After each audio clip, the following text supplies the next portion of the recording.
Tonight we're in Grantham, and welcome to Question Time.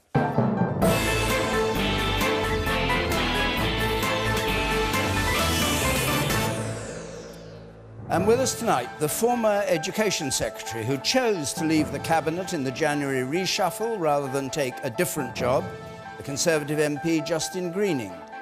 The Labour MP John Mann, who voted in favour of Brexit and who thinks Jeremy Corbyn may not lead Labour into the next election.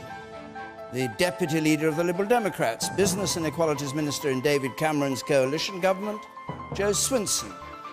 An economist and former advisor to Ed Miliband, who came to this country as an asylum seeker fleeing the war in Liberia, Miatta Fanbulla.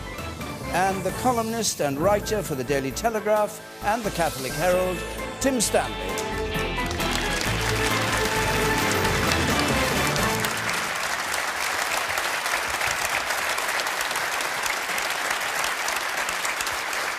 Good. Good, thanks.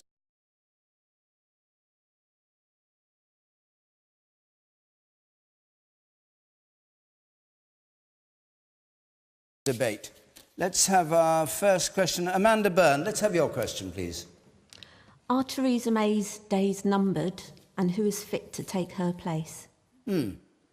Are Theresa May's days? Tim Stanley. Yes, I think they are. And I would listen to the growing chorus among MPs and the growing feeling that she hasn't quite got what it takes to see this country through to a very successful Brexit, and a Brexit which seizes all the opportunities that come with it. I'll put my cards on the table. I'm a Brexiteer. I supported her. When she said Brexit means Brexit, that was good enough for me. But we have seen the last year that she didn't really believe in it. There was a basic tragedy. Brexiteers won the referendum, but they lost the Tory leadership election. And the Tory party was taken over, and the government was taken over by someone who saw Brexit not as an opportunity, but as a risk that they had to guide the country through. And that lost momentum in the general election. It lost the Tories their majority. It led to a very, very poor performance at the conference. And increasingly, there is growing disquiet among MPs that she simply hasn't got what it takes to see the country through this. Now, her counter-argument is, precisely because the arithmetic in Parliament is so close, you need someone like her who can swim between the soft and the hard options of Brexit, someone who just simply isn't as offensive as either alternative. But that's not the right approach to take towards Brexit. You don't just chase a consensus in this country, you try and build one. And I'm afraid that everything we've discovered in the last year is that Theresa May simply doesn't have the political skills necessary to explain Brexit to people and to achieve the best outcome from it.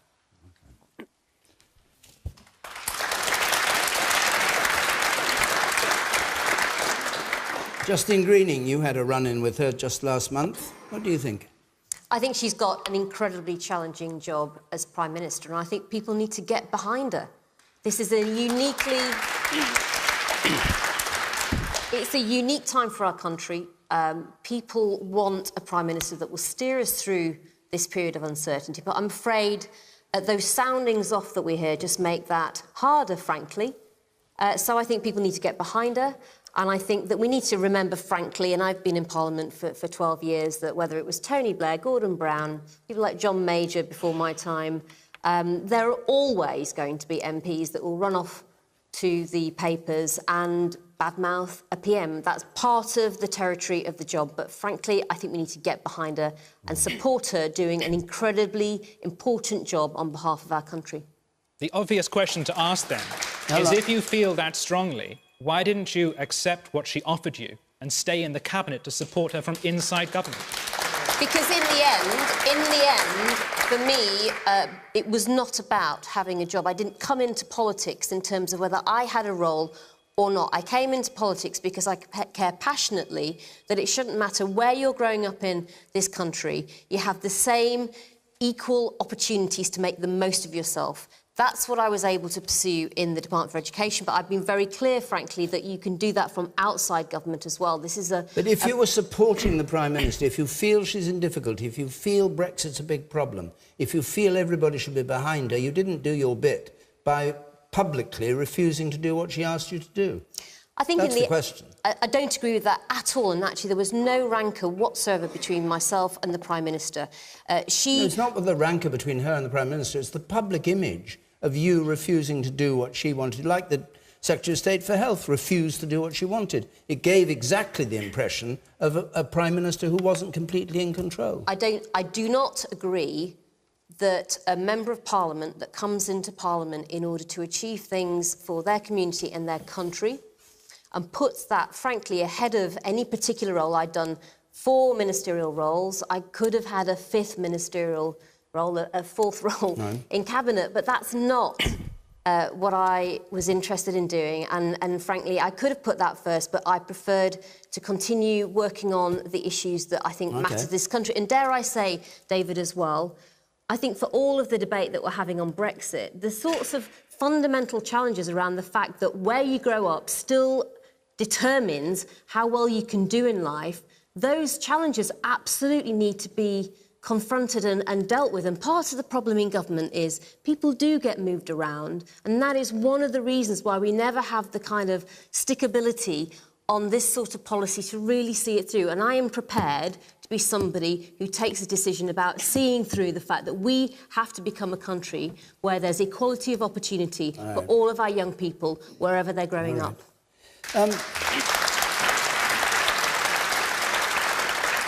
Miatta Fawn Bwled, you've worked in Downing Street, you worked for Blair, you worked for Brown, you've seen what it's like from the inside. Do you think her days are numbered as Prime Minister? Look, I don't think it's for me to say whether Theresa May should stay or not. I think it's a decision for her. And it's a question for observation, whether you think she's... Well, and those within her party that may or may not nudge her out. You know, but for me, actually, the real tragedy in all of this is that I remember her speech on the streets of Downing Street, and I remember her talking to the country, talking about the struggles that people were facing, talking about the fact that, you know, the people she called the just about managing, the fact that actually they were struggling to make ends meet, struggling to, you know, pay their bills. The prospects for their kids weren't getting better, and I was quite encouraged by that. And I think the real frustration is that she has absolutely failed to tackle any of those issues. And time again, she talks the talk, and then when it comes to actually acting, she completely bottles it. So on housing, on social mobility, on pay, the rhetoric has just not matched up to the reality. So, you know, if she wants to stay, if she wants to lead the country, if she wants to govern the country, then fine. But, you know, get on with it. Lead, govern, take action. All right. I'll come back to the panel in a moment. The man in spectacles up there, what do you think? You've come to Grantham this evening, the home of Margaret Thatcher. She once said, I don't mind how much my ministers talk, so long as they do what I say. Would even Margaret Thatcher have been able to leave a Conservative party that don't know whether they want Brexit or Brino? And what do you think? I think she would have had difficulty with the party as it is at the moment. OK, and you, sir, there? I think the main problem she's got is she's not delivering a clear message about Brexit. Nobody in Europe understands what she wants. Yes. The British people voted. We know what we want. We want control of immigration, control of our own laws, and we want to work with Europe, but we don't want to be dictated by Europe. Europe's become a dictatorship. OK. But we may come to a bit of that later, but do you think her days are numbered as Prime Minister? No. If she comes out with a clear message and whips them all into line and follow her, she needs to come out and tell them what we want, because they don't know what we want. They know what they want. They want our money, and they want to keep us on the sort of strings that we're on at the minute. They're not going to give us anything. Okay. They're going to give us as little as they can get away with and take as much money as they can. John Mann. I feel sorry for her. I mean, she is an ardent Remainer. Ardent. And she hasn't changed her view on that. One of the ironies is, of course, that Jeremy has always been very Euro-sceptical. So you've got this ardent Remainer trying to push through what the people have rightly, in my view, voted for, but whether she thinks it's right or not, that's the mandate that we have as politicians. And the vultures are now circling around a Defence Secretary, Gavin Williamson, with the media running around demanding answers from him. So let's see whether he gives answers, whether he remains. She's accident-prone. However, I think her weakness is actually her strength in terms of staying on. The Tory party's terrified of getting rid of her. They know what will happen if there's an election in the foreseeable future. They will lose. And they're absolutely terrified, therefore, of her going. None of them have got the bottle to get rid of her. They all want to brief against, they all want rid of her, they all think she's no good. That actually, in the real political world, is her strength in surviving. But you're not much better for Jeremy Corbyn, are you? Because you're always saying he's too old, or he won't make it through. Now, David, if you believe everything you read in the Daily Mail... I'm reading from the Jewish... You should be better prepared than that. OK, don't try that game on me. I'm reading what you said on the 27th of January to the Jewish Labour Movement Conference. The next election in 2022, by which stage, I hope you're blushing, Jeremy Corbyn will be 73 and facing the prospect of being Prime Minister at 78. So I don't think he'll be doing it. Yeah, and it wasn't in January, that was in September. It was the 3rd of September, and it was in response to a question of, do you think he'll be there or not? And my view is that politicians are finding it harder and harder to continue. I certainly don't intend to be there at the age of 75, but that's his choice, and he'll decide that. No one in the Labour Party is going to be getting rid of him. And when it comes to the election, people are going to be looking at everything else that hasn't happened, as well as the mess that Theresa May's making of Brexit. They're going to be looking at the NHS, they're going to be looking at the economy, they're looking at their own standards of living and coming to a judgment. And I tell you, the Tory party is terrified of getting rid of her, and therefore, actually, I think the likelihood of her being got rid of by them in the next year is virtually nil. OK. They'll keep her because of her weakness. The woman in the fourth row there. She's a woman with an impossible task, because it's impossible to get a good Brexit. Under the government's own analysis on the best case scenario, the 700,000 job losses. That's what we're facing. It's absolutely nonsense. It's not nonsense. That is the government's own analysis that was leaked recently, yes, because they are too scared to bring it out in the open. David Davis, he lied. He lied about the government's own analysis. It was there. He did not bring it out. All right. He should not be in government. 700,000. Jo Swinson. Well, to answer Amanda's initial question, are Theresa May's days numbered? Undoubtedly, yes, because there's a very simple truth, which is the Conservative Party is not going to let Theresa May fight another election. But I would just say be careful what you wish for, because the lady in the audience just now has said about what David Davis did. I think he misled Parliament about these impact assessments. He said were there in excruciating detail. We've got Boris Johnson, who can't even read his brief when the life of a British woman in an Iranian jail depends on it. And we've got Jacob Rees-Mogg, who used to be something of a sort of funny anomaly and now is a frightening prospect with really extreme views. The basic truth is, as various people have pointed out, the Tory party will not be led on Europe. Every previous Conservative Party leader has struggled to lead the Conservative Party in Europe, and Theresa May is struggling to lead the Tory Party in Europe. And the tragedy is that it would be a sort of sideshow if they were just squabbling over there and it didn't matter. But the future of the country depends on it. This is the most complicated, huge change that this country is facing for decades, and we need a government that is up to the job. I think what the Tory party is doing is self-indulgent, and the country deserves better. But hang on. So, Jo, just to clarify, the country voted Brexit. You didn't. No. You criticised the Prime Minister. Presumably you'd like her, from what you've just said, to be an ardent Brexiteer. No, what I'm saying because is... Because that would be doing what the country wanted. I think it would... I think, actually, if we look at the result, there was a 52-48 split. What you saw was a very divided country. What you have not seen is a government that is determined to bring people together. What you've not seen is a government that said, here was a very close result, the country voted to leave, so let's try to respect that result and to leave, but in a way that also respects the wishes of the 48% of people that voted to remain in the European Union. Okay. And that's not been the approach of this government. They've gone for the most extreme Brexit possible, and it's going to really damage the let's country. Just stick. We'll come to Brexit, and I will come to you when we come to Brexit, but let's just talk about the leadership of the Tory party. Who do you want to see lead the Tory party, since you want her to go? By the way, some people might have found my tone in my first answer somewhat difficult and harsh, but I feel one has to be, precisely because whenever one discusses Theresa May, words like sympathy come up. And that is what is keeping her in place. What makes you think anybody thought you were being harsh? Because I don't like saying it myself. Well, because I respect the woman. I respect her because I think it's taken a remarkable degree of personal will to get results. Well, leaving that aside, who do you want to see replace her? Whoever it is, they must be someone who is capable of leading the country towards the opportunities that Brexit offer. Therefore, I support a Brexiteer. It might be Boris Johnson. And precisely because you react that way, it might not be Boris Johnson. Because I can tell you that if I had said that in front of a group of Tory MPs, I probably would have heard exactly the same noises. And far from being an extremist, if you look at Paddy Power and you look at Ladbrokes, the Tory currently, which is the bookies' favourite to take her from Theresa May, is Jacob Rees-Mogg. Yeah, it's frightening. It's frightening. And that is because he is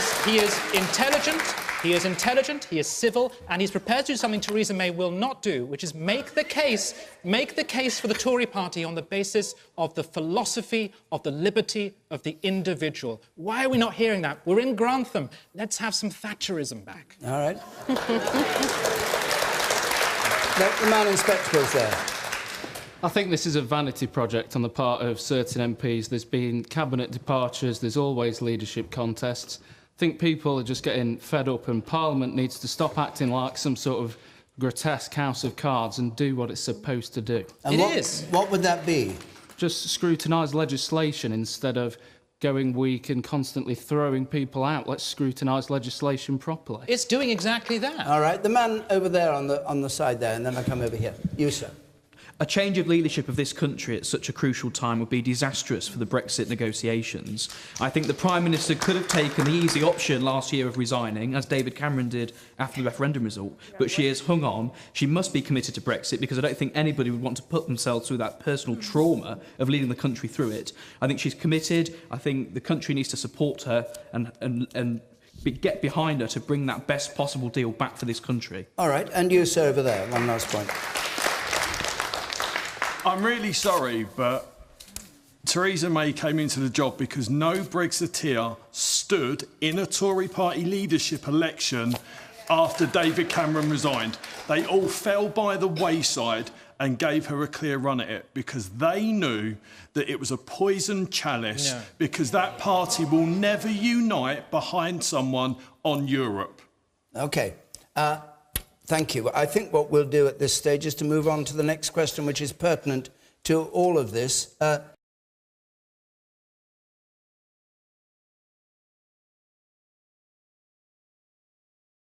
On the screen how to apply. But let's keep this theme going and have this question from Lisa O'Neill, please. When will Remainers realise that our Brexit decision was always much more than about the economy?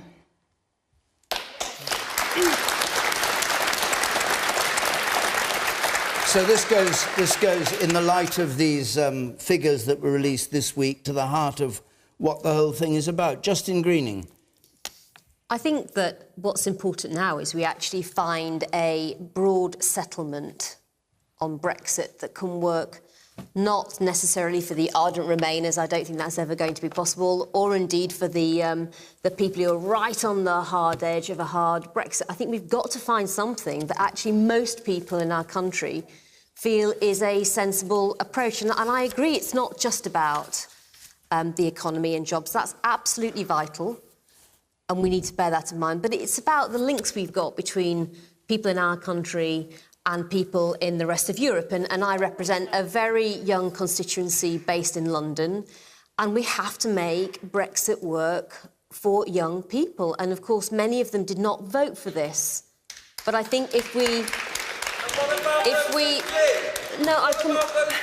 And so what I'm saying, sir, is that if we want to actually get a sustainable Brexit, then we're going to have some give and take, and we're going to have to find a way of approaching Brexit that genuinely can bring... As extreme. Brexit is Brexit. It's not difficult to understand. It's Brexit. Don't tell us, and I'm fed up of hearing this from politicians, don't tell us that those ardent Brexiteers, we just want Brexit. It means getting out of the single market, governing ourselves, controlling our borders. This is not rocket science. It's called Brexit. But it needs to be... Where is it? You've heard this talk about what Theresa May's up to, whether there should be a change. What's going wrong from your point of view in the way that the government's handling it? I completely agree with Tim, and I have to say, Justine, I would almost always agree with you when you say get behind the Prime Minister. This is not the time to get behind a lame duck who does not believe in Brexit. We need to get rid of her now, get someone in that believes in it, and fight for this country. OK. Do you want to reply to that?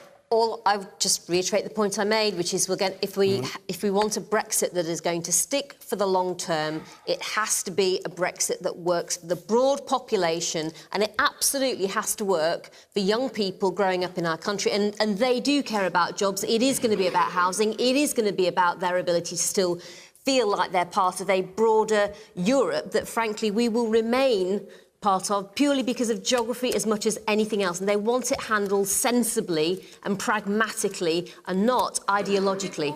All right. John Mann, what do you make of these figures that came out this week about the damage that Brexit would do to the economy and all that? Do you agree with the man over there that people are failing to realise that Brexit is more than about the economy? It's about something more important? Well, David, I'm kind of the nerd's nerd in Parliament, because I've been on the Treasury Committee longer than anyone in the history of the world. And of the world? Extraordinary. It's my one claim to fame. How many years is that? What that means, that's about 10 years. The history of the world. And what that means is, well, Treasury Committee is not that old, but no. I get to scrutinise these reports all the time, constantly. And at the base of the so-called problems is the Treasury's logic on how the economy works. And the fundamental difference between the different models, these secret models, is how much net migration, i.e. immigration, is coming into the country.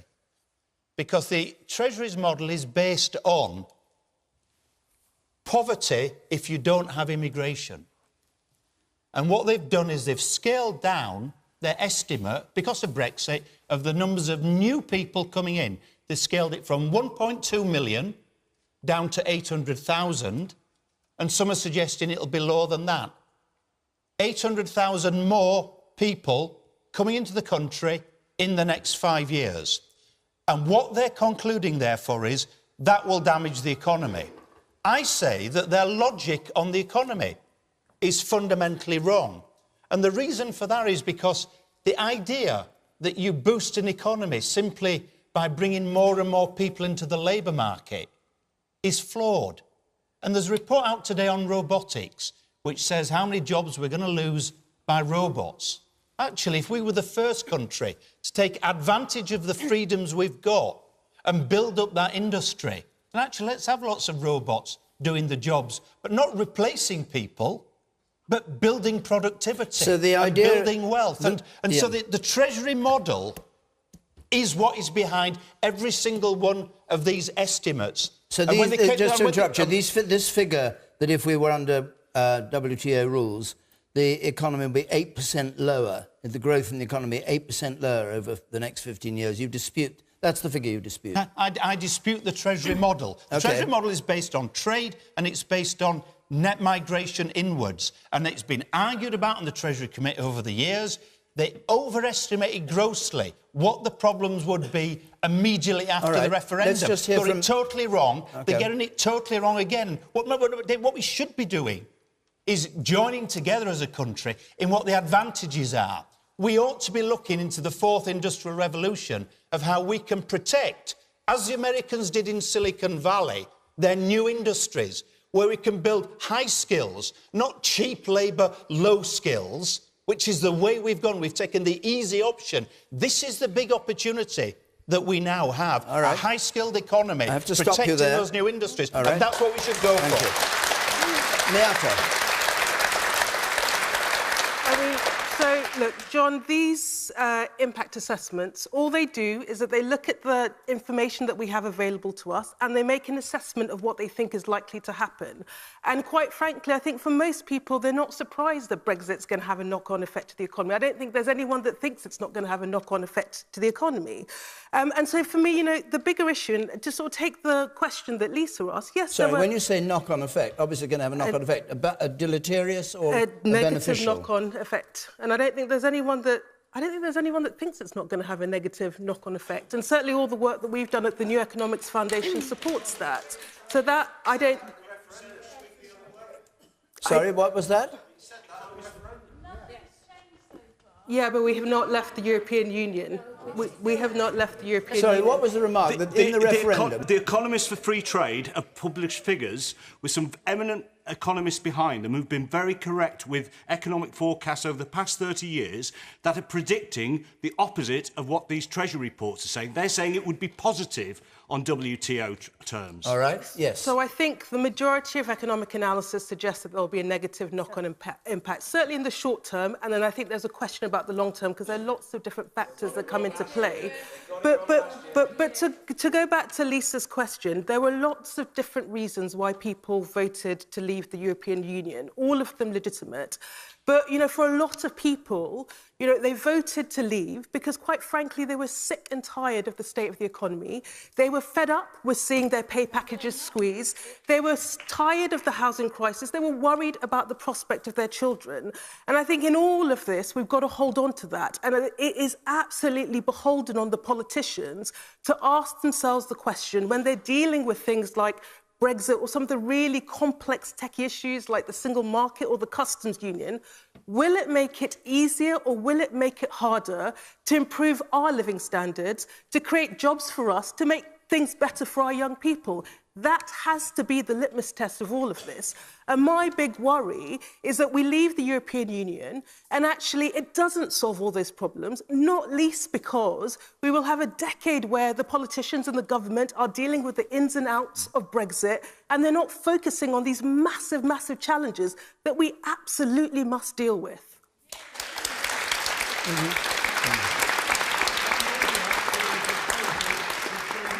Let me hear from the woman there.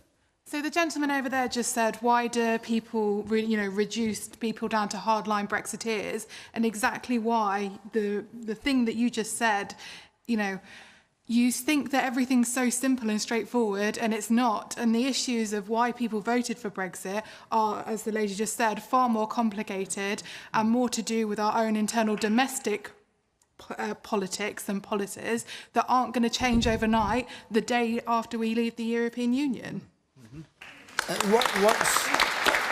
What's your feeling about the way that it's being negotiated at the moment? I think it's embarrassing. I think it's really embarrassing, Why? It's just a waste of time. It feels like it's just such a waste of time. There are far bigger problems in our society that we should be focusing on. We talked about the housing crisis. We talked about the productivity issues that we've got. And Brexit just seems to be this big sidetrack that's kind of been manufactured by the media and some really angry people on social media. All right. And actually... Joe, the EU isn't the problem. I won't come to you straight, Joe, because you've been nodding in agreement with that point. Let me go to Tim Stanley. Perhaps you would like to pick up that point. I don't think it's just about what's going on social media. The choice is so big and important. When it comes to the Treasury's forecast, don't forget this is the same Treasury that said that just a vote to leave would itself create 500,000 job losses and lead to the economy shrinking by 3.6%. And neither of those things happened. The other problem is the Treasury, a lot of its predictions, which are 15 years hence, by the way, are based upon the assumption that the EU is going to continue to grow. It's enjoying a cyclical upturn at the moment, but that might not last. And even that the EU will survive in the form that it's currently in. We're always talking about predictions of how things will go down in Britain. We make assumptions about the future prosperity of the EU, which I think are unreasonable. But the first question was this primarily about democracy? Yes, you're absolutely right. It's very complicated. Many people had many different reasons as a protest vote about immigration, about free trade. But for me personally, it was about democracy. And what's interesting is we've seen it evolve from a question about the nature of democracy with the EU to a debate about democracy in this country itself. It's so important, I think, for democracy in Britain that the democratic will of the people is implemented. That, to me, is what the discussion has now moved on to, whether or not we can do that. But how do you define the implementation? Because everybody seems to have a different view about how the vote can be implemented. Very simply, because there are many different kinds of Brexit, and there are many different ways of going about it. Precisely. Very simply, so how do you define Very it? simply, that we do indeed leave the EU and restore the ability to make our own laws, and that process is not undermined by anyone. But it's not just a test of that, it's also a test about how we do democracy in this country.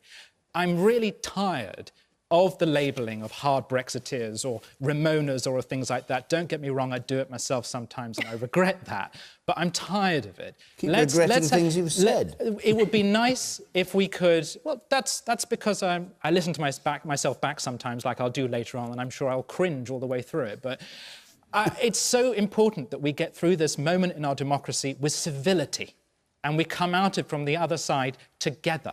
Because that's what matters, is that we're in this together and that we respect the decision that was taken and we come out of it a stronger, richer and freer country. OK. The woman in purple, do you want to speak? No. Did you want to speak?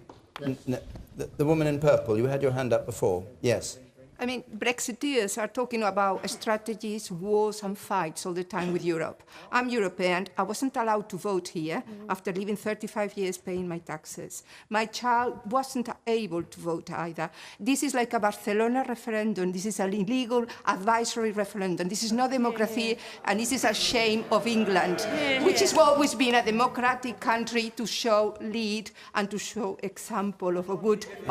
So you're always talking about fight, and in fact, the gentleman there is an example of a vociferous... Have some manners and let the lady speak, please. Vociferous argument. You always talk about... Also, it's glamorous to say Brexiteers. Sounds a bit like Musketeers. I'm sick of hearing you are a Brexiteer. I am a Ramona. I'm not a Ramona because I was not allowed to vote. All right.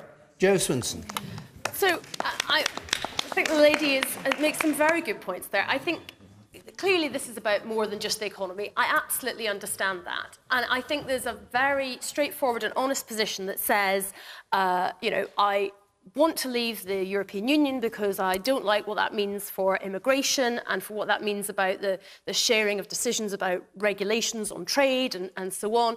And therefore, the most important thing is that we leave the European Union, even though that will have a negative effect on the economy, which is the economic consensus. But that is not what has been and is being said, because instead, people are sort of being painted this sort of vision rather than a hard or soft Brexit. It's a cake and eat it Brexit. It's a total fantasy. Is to say that we can have all of this and the economy won't be impacted, that we can come out of the single market but nonetheless will be able to have the exact same access to it as we do at the moment, but without having to obey with any of the rules that all the other countries in the single market have to abide by. And to peddle that myth to the public, I think, is a dereliction of duty, because what the government is saying they're going to be able to negotiate with our European partners is simply not on the table. And the sooner we get some real honesty and realism into this debate, the better. We cannot have our cake and eat it. There are some hard choices here. It's a perfectly respectable position to say, fair enough, I'd rather just reduce immigration and I'm not so fussed about the economy. But that is the position, and we should be honest about it. All right. Just before we leave this, the former Chancellor of the Exchequer, George Osborne, seemed to be saying today that he didn't think the numbers stacked up. You have to count in the House of Commons, and that the numbers wouldn't stack up for leaving the customs union. Do you think he's right? I'm not sure he is. I think that's the debate that we'll be having over the coming weeks. And in the end, we are going to have to find a way through this, but we're not going to do it, I think, particularly my view, is by listening to the outer fringes of this discussion. I think you'll find a way through by perhaps listening to the silent centre-ground majority of public opinion in our country. The worst thing that we could have happen to us now is that we leave the EU, we're not happy with that settlement, and then we revisit this all over again in the next 5 to 10 years. And I very much doubt that the younger generation in our country will take 44 years to come to another referendum, like the current generation perhaps has done. And we can't afford, I agree with you, we can't afford to spend the next 10, 15, 20 years of our lives talking about Brexit. We have to find a sustainable approach, make sure it works, and get on to fixing some of these more underlying challenges that can unlock our country's success in the future. But George Osborne's point is that the House of Commons, as it's currently constituted, wouldn't allow a clear result of the kind that you're talking about, that there will be problems. What do you think? Do you think he's right, that they won't be able to leave entirely because House of Commons vote against it? A lot of Labour Party wouldn't like to leave the customs union, would they? I've rarely found George to be right, and when he said there'd have to be an emergency budget immediately after Brexit, it reminded me when he said, when he came in as Chancellor, that he'd get rid of the debt within one Parliament, and it's going up at £5,000 a second at the moment. So that's George's legacy. So frankly, anything George has to say on the economy needs to be taken with a pinch of salt. He's a journalist now. That's probably where he's best suited to be. OK. Right, we'll move on. We'll move on. Those of you who had your hands up, I'm sorry. We do talk about this a lot everywhere we go, but we don't want to do the whole programme on it. I'm going to come back to you. You were talking, George Stothard, about something quite different, but you've got the next question as it happens. Given recent revelations of a series of innocent men being accused of rape and almost losing their liberty, is it time to name and shame false accusers? This is the case of... I think there are 4 rape cases that have collapsed in recent weeks, and Liam Allen, of course, was the one that was apologies for it going to trial at all. Jo Swinson. I think we have to be pretty careful in looking at what the justice system actually says. So the fact that a conviction cannot be brought, yes, says under the law that that person is innocent, but it doesn't follow that the person that made the allegation was making it up, because we rightly have a higher standard for taking away someone's liberty and pronouncing them guilty of the crime of rape. It is a high standard to meet, and that basically means that we recognise that there will be some people who did commit the offence but who walk free to try to prevent the alternative, which would be innocent people being locked up. So I would just be, first of all, very wary about assuming in any circumstance where there is a rape trial and somebody is found innocent that the person who made that complaint in the first place somehow was not doing so genuinely. And I think also that the number of false accusations of people who are, making an accusation when it didn't actually happen is very, very small. Obviously, some of these cases make it into the media, but it is important that we keep that in perspective and also remember the other side of the problem here, which is only a tiny proportion of the women and indeed men who are raped in this country. It ever reaches trial in the first place. There's a huge problem of underreporting, and because it is very difficult to secure a conviction, we recognise that many people will not get justice. So, I have huge sympathy with anybody that goes through the experience where they have not committed a crime and they go through that whole trial experience, and in particular if they have actually then been convicted of something, and there are serious questions that need to be asked in the criminal justice system about this. But we also need to make sure that we keep a balanced approach and recognise that there are very, very many victims of sexual crimes who do not get justice. You, sir.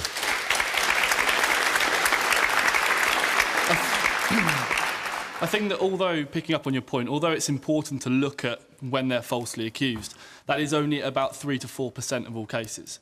And like you just said, when you actually look and you break down as to why they didn't get to a decision, a lot of it is coming down to the evidence that is actually brought to the case. So why not make that the important point that you're talking about? The evidence that's brought to people and how the justice system can make a decision on that. And it kind of makes a broader point. How, as the public, can we trust the justice system to make a decision with what has actually come of in the past couple of weeks? We've seen cases where evidence is just come up randomly 2 years down the line, 15 months, 16 months down the line. How has that possibly ever happened? How is that even a thing? How can we trust in that case? And the woman there in red, yes.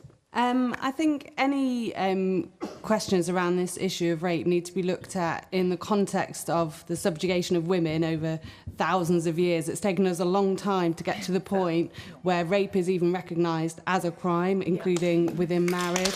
So we need to support women and create an environment where women feel able to go to the authorities when something like that happens. Yes, there are the occasional cases of false accusations actually leading to imprisonment, but these numbers are absolutely tiny, and it's our responsibility to overweight the experience of the women in these And you cases. don't think if there is proven false accusation that should lead to the naming of the false accuser?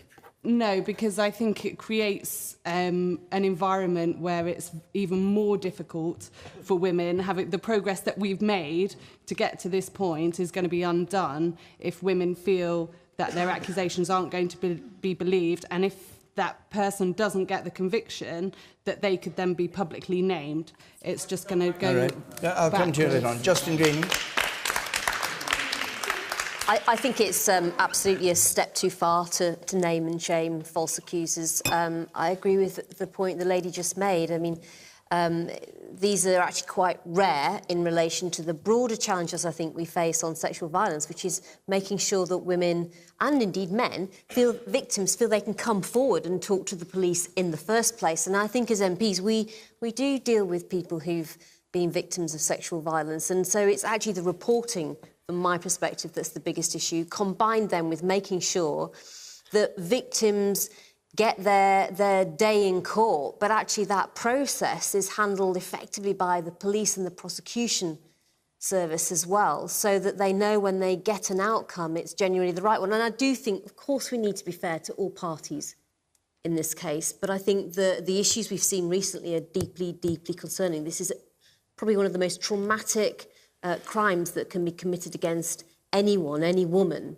and it's vital that it's handled effectively. OK, the man there. You mentioned women mainly, but men do get raped too. And the problem is, men are more afraid to talk about it. And if you're willing to lie and possibly put a man's life on the line to go to prison for something he didn't do, I think that's just disgusting. You deserve to go to prison. Because if you're going to take someone else's life away, you should have yours taken as well. Tim Stanley. The Crown Prosecution Service is obviously trying to address a serious problem, which is the low conviction rate for rape. So, reading between the lines, it's put a great deal of pressure on to try to get the conviction rate up. That's a good thing. The problem is that it seems to relate to some mistakes when it comes to procedure. And the reason why a number of trials, high-profile trials, have recently collapsed is because crucial evidence has not been submitted and has not been made available. That is a procedural mistake, and it has not only embarrassed the police and the CPS, but it also undermines people's faith in the justice system. It undermines not just those who are hurt by that, and it's very hard to think of something worse than being accused of such a dreadful crime and having to carry that around for the rest of your life, the stigma never quite going away because people say they feel like it doesn't. But it also undermines the confidence of women and men who have been assaulted to bring an accusation because they see trials collapsing and it makes them less likely to bring the accusation. And what about the question? So the answer is therefore, but I feel that's slightly separate from the issue of the correct presentation of evidence. The question is, do you name and shame? I don't like the concept of naming and shaming, precisely for the reasons Joe's laid out. But it might be time to withhold the names of people who are accused. As a journalist, if I can very quickly explain, traditionally journalists don't support that, partly because we have learned through what we cover that when an accusation goes public, it encourages other women and men to come forward and can help to bring an eventual successful prosecution. But I fear the sheer number of people who have been falsely accused or the accusation has collapsed, it feels like an injustice is being done in the pursuit of justice, and that's not right. The woman here. The woman in the front here. Hiya. Currently, there is at least 2 to 3 women per week who are killed by their ex-partners or current partners. They've usually sustained decades of abuse, sexual and violent abuse. Where is the people that are dealing with that situation? These women are dying where nobody is even addressing the situation. There's been a big quilt been made to try and commemorate these women because their names are being lost. They should not be lost. They should be, their cases should be taken up and they should be remembered, and we should be making sure that these cases do not happen anymore. All right. John Mann. There is a moral dilemma with this. There was a man called Saville, and until clear allegations were made against him, lots of people didn't come forward. And when they did, vast numbers of people, including some of my constituents, came forward. Now I'm representing a large number of survivors of childhood sexual abuse in the independent inquiry. I was at the hearing, sat alongside all the other QCs. I'm not a QC. I'm representing people who've never had any justice. I'm representing people who will not go to the police because they don't want their name making public. I'm talking to someone tomorrow who hasn't told their own family. I meet people in my constituency office who've never told anybody and come and tell me and say, what are you going to do about it? How can you help? And in this, what I'm seeing, I don't disbelieve any of these people. I hear the horrific, grotesque things that have destroyed their lives. I see with some of them are incapable of properly speaking to me because of the things that have happened. And they're the ones who haven't killed themselves. That is part of what's not been discussed properly in this country. And so there is a dilemma, of course there is. I've dealt with people where actually they're not sure when they were a tiny child who raped them. And sometimes I'm fearful that they're looking for a name, and if they think they've got a name, they'd like to get justice.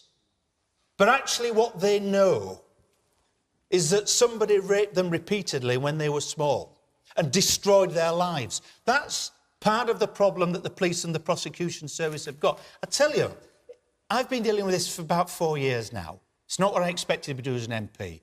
I have seen a significant improvement in how the police and how Crown prosecution understand these issues, but it's only just come in the last year or so. And coming to the question that George over there asked, is it time to name and shame false accusers? You would not be sympathetic to that. No, I wouldn't as well. You know, I'm asked repeatedly, will you name and shame some of the MPs who are suspected of child abuse, or some of the MPs who have sexually assaulted and not been named other people who are still in Parliament? I'd love to do it, but I think that's fundamentally wrong. All right. And I don't think that's my remit or anyone else's remit to do that.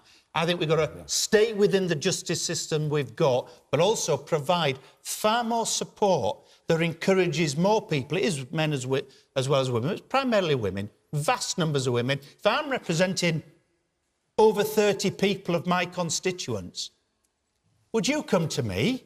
Why would you come to me? Imagine how many more people are out there and no one's representing them. It's one of the biggest issues this country's not got its head round yet. The woman there.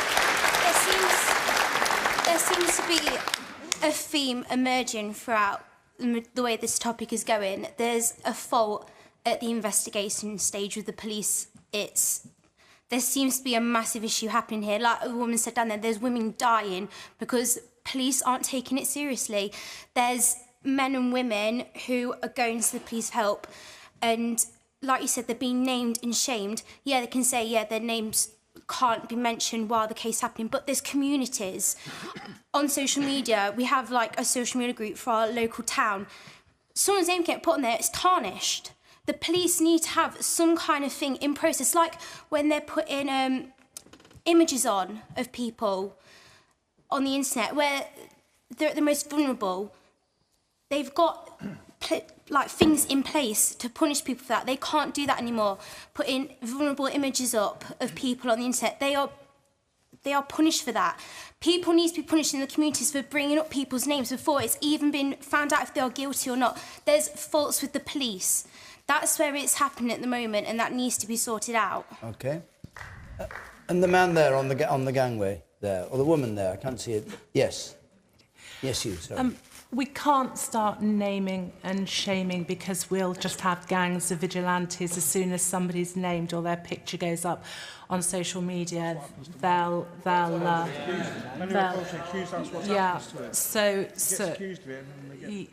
all right. Let me get back to the questioner. What do you make? I'll come to you in a moment, Miata. What do you make of what you've heard so far? Well, are you convinced by the arguments I agree you've totally heard? with Tim. I think if men's names and reputations get dragged through the press, and that shouldn't happen until they're found guilty. And there is now in this era, I think this era of witch hunting, a man now is actually guilty until proven innocent. And so I think, let's stop naming men. If we're going to protect women who make false accusations, then at least protect men until they're guilty. Miata. So, look, I agree with a lot of the points that have been made, and I do think, actually, the key issue here is the rape of both men and women has been underreported, and actually for a really long time it wasn't taken seriously enough. And so the priority has to be to create the conditions so people feel that they can come forward and it will be taken seriously and it will be investigated. And the worry with naming and shaming and everything that is sort of implicit with that is that you discourage people from doing that, and we absolutely must avoid it. But I do agree with you, actually, I do agree with you that people should be innocent until proven guilty. And a culture of witch hunt of people before they've been proven guilty, I think is absolutely wrong. The person in the very back there. I think it's important that we don't blame the police and the Crown Prosecution Service for failings in a time of austerity.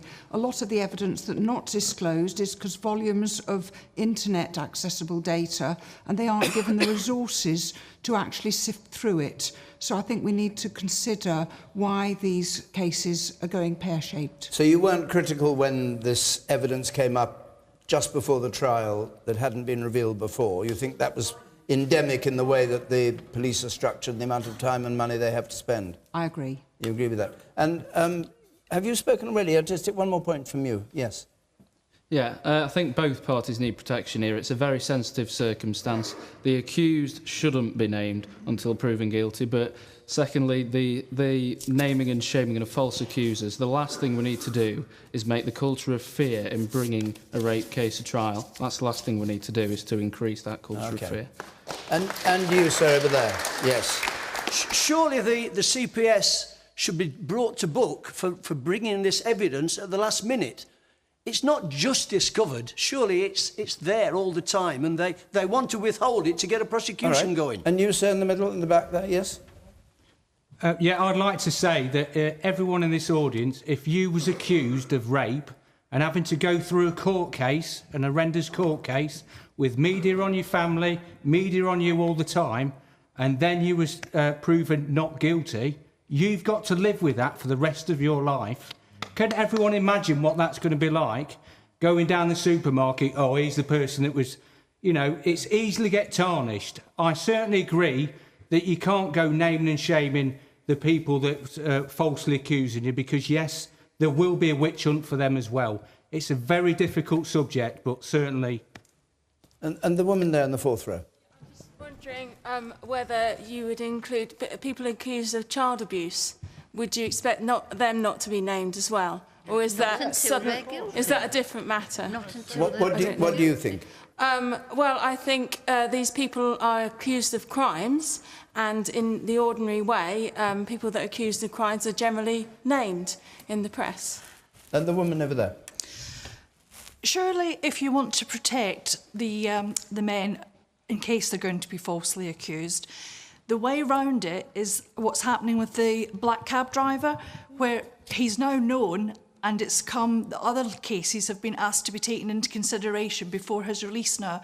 So at that stage, once somebody has been proven guilty and they're inside for the crime, surely then at that stage other people will know who he is because it will be public knowledge, and then they can come forward and ask for the case to be taken into consideration. Which, if he's, it protects both. If he's been found guilty, yes. Yes, if he's been found very guilty. briefly. But that is the case for having people named, because that particular case with that cab driver, he had drugged women that got into his cab, then he'd sexually assaulted them, and by default, they didn't have memory of it. But then many more women came forward before actually that case had been convicted, because they had had that similar experience and they suddenly saw the pattern of behaviour, because they had woken up having been drugged, having got into a taxi and been offered some champagne by a cabbie apparently celebrating a lottery win, and suddenly they woke up and what had happened to them. And so I would say to the gentleman in the audience, I understand this is a sensitive issue, but as well as putting yourself in the shoes of somebody that is accused in that way, also put yourself in the shoes of the person who is raped, a man or a woman, and they have to live with that for the rest of their life, and far too few of them currently get any justice whatsoever. All right.